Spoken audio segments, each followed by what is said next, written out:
Dozens of residents have banded together to fight the petition to evict hundreds of residents from the motel. Cornelia Nicholson joins us now in the studio with more details. Cornelia. Well, Cindy, David, more than 100 people who used to live at the Budgetel are now part of a motion to intervene in the filing in hopes that they can once again have a roof over their head.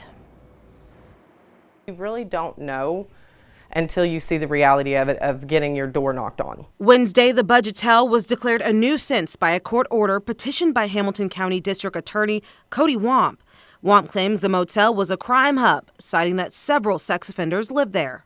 Dozens of children live at this location. Several of the sex offenders that live here as of this week have crimes on their record that are violence against children. Rebecca Revels says her mother was one of the hundreds of people kicked out of the motel on Wednesday. Finding housing for these folks before it was shut down would have been perfect, and it would have been done properly.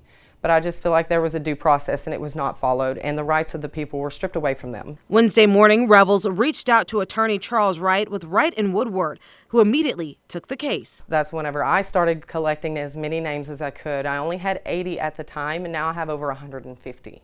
Wright filed a motion to intervene on Cody Womp's petition for abatement of nuisance against the Budgetel, citing that the majority of tenants who had prepaid their rent were legally entitled to their apartments, and the court order violated the rights of innocent residents. The reason we had to file the motion to intervene is because none of the residents were stated in any of these paperwork.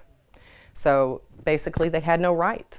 She's now looking to get in touch with as many residents from the Budgetel as possible in hopes the motion will allow their voices to be heard. And I know a lot of people are against it. They don't want the Budgetel to be open because it's considered a crime hub. But at the same time, not all of those folks were criminals.